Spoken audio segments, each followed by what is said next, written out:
Salve amigos do canal, ótima segunda-feira a todos. Segunda essa que determina o fim da janela de transferências do futebol brasileiro. Agora quem estava preso a clubes, quem chegou, chegou. Quem não chegou, não chega mais. A menos que tenham ficado livres no mercado até o dia de hoje. E é nesse embalo que a gente começa esse boletim falando justamente das duas últimas aquisições do Vasco. O meia Maximis Domingues e o zagueiro Ivan Glavinovic. É complicado, né? Olha, a tarefa do Vasco não foi fácil para trazer os caras. O zagueiro então precisou de muita lábia, muita conversa, para o apagar das luzes garantir o registro da documentação na CBF. Mas eu vou contar tudinho para vocês dessas negociações, os valores envolvidos, as expectativas, e sobre o suíço tem material especial, viu? De Portugal, dois jornalistas de dois importantes veículos de lá vão falar ao canal um pouco mais sobre esse gringo aí que está chegando ao Vasco, com detalhes de quem vivenciou ali de perto a jornada do atleta. Então, ó, cola aqui, me dê essa moral, deixe seu like, compartilhe o conteúdo do amigo e vamos em frente. Bom, e a janela de transferências do futebol brasileiro chegou ao fim. O prazo para se reforçar a altura com jogadores que estivessem ainda presos a outros clubes se encerrou hoje, agora há pouco. Agora quem quiser contratar só poderá buscar jogadores que já estejam livres do mercado. O que cá para nós, em termos de qualidade, não é uma tarefa muito fácil aí garimpar um nome livre. Muitas expectativas foram criadas, muitos rumores, delírios de alguns torcedores por nomes que o Vasco estaria buscando, gente especulando pacotão de reforço, enfim, muita coisa realmente aconteceu nesse período de janela e nessas últimas horas, da busca ao mercado aí por reforço. Mas em termos concretos, o Vasco acertou com apenas dois nomes. Dois nomes mesmo, meus amigos. Um prioridade absoluta, que era um zagueiro, e o outro um meio-campista com funções ofensivas. E eu vou te dizer, torcedor, não foi fácil.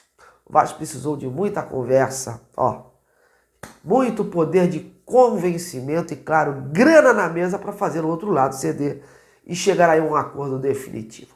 Vamos começar primeiro falando do nome que teve mais facilidade em se contratar.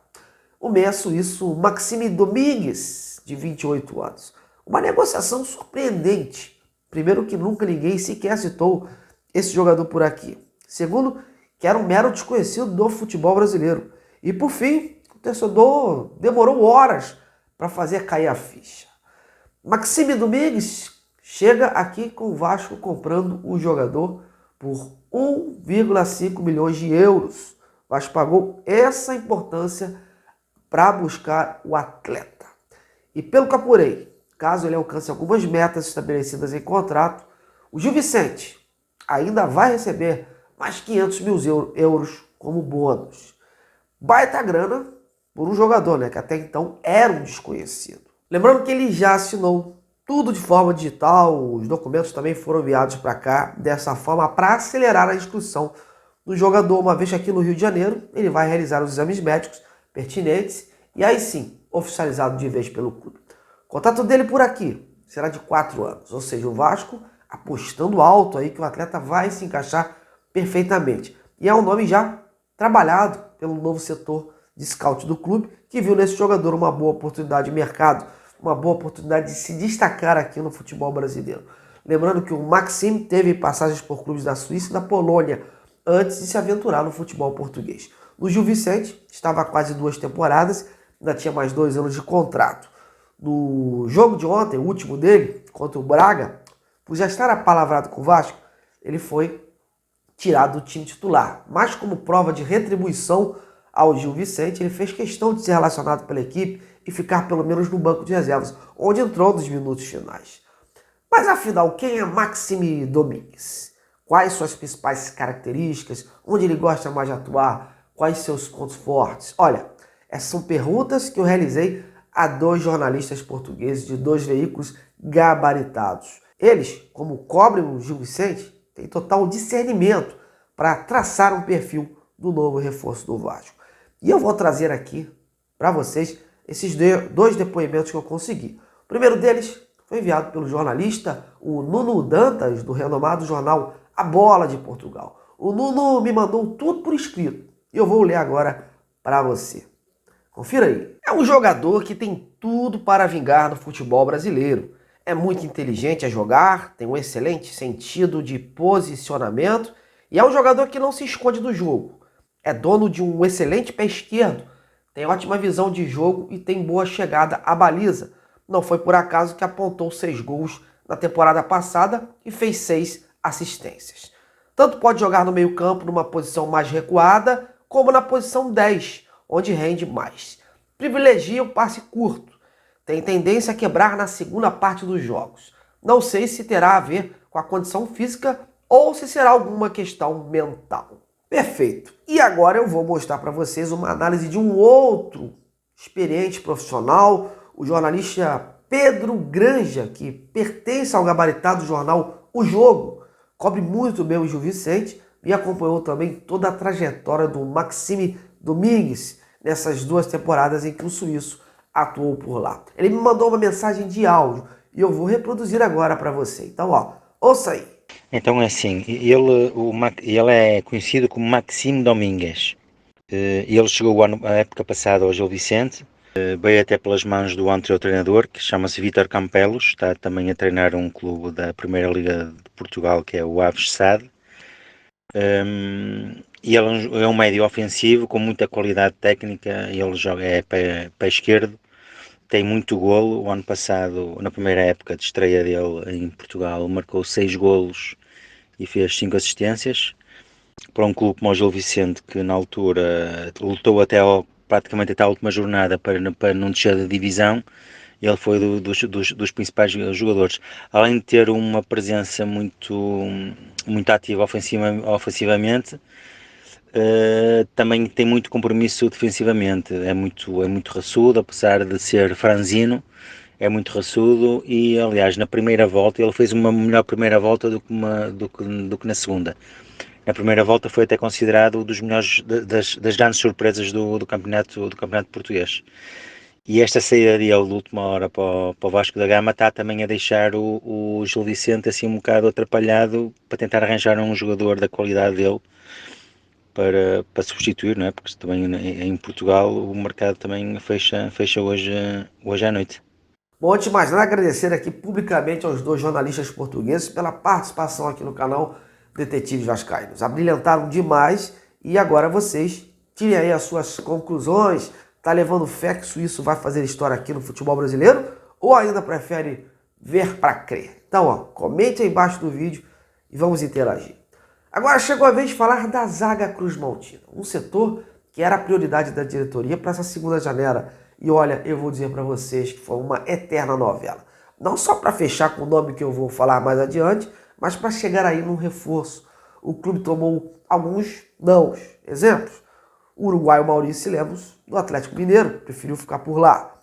Mais recentemente, o Rafael Tolói, que contei aqui todos os bastidores da negativa do jogador, que por conta de toda a sua estrutura, adaptação, preferiu não aceitar a boa oferta do Vasco e seguir na Itália. E hoje, inclusive, mais um nome também acabou sendo descartado, foi o do Luan Pérez, que foi para o Santos.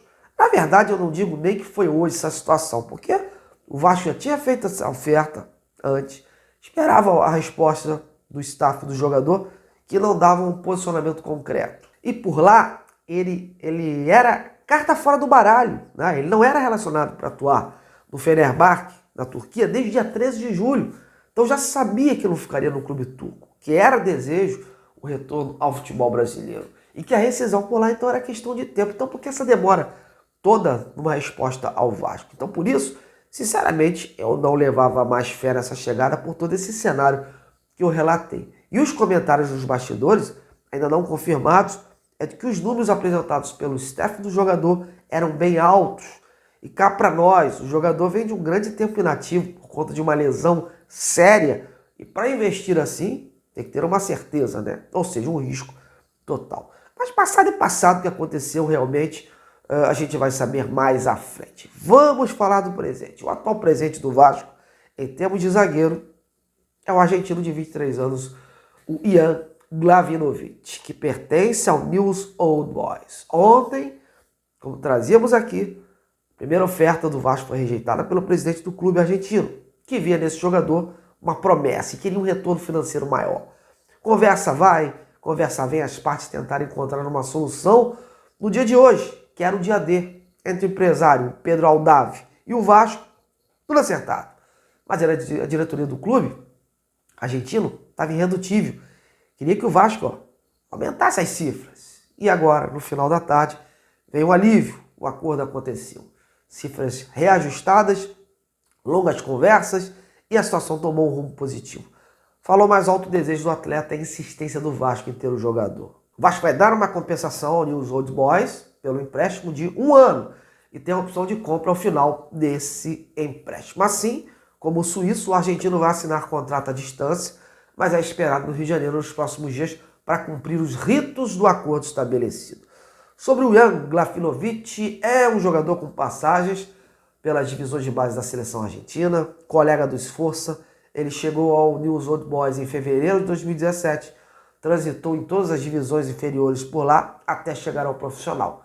Tinha um perfil de líder, né? O seu primeiro contrato profissional por lá aconteceu no final de outubro de 2022. E de lá para cá, realizou aí 29 partidas com a camisa do clube argentino. Bom, galera, é isso aí. Essas são as minhas apurações de hoje.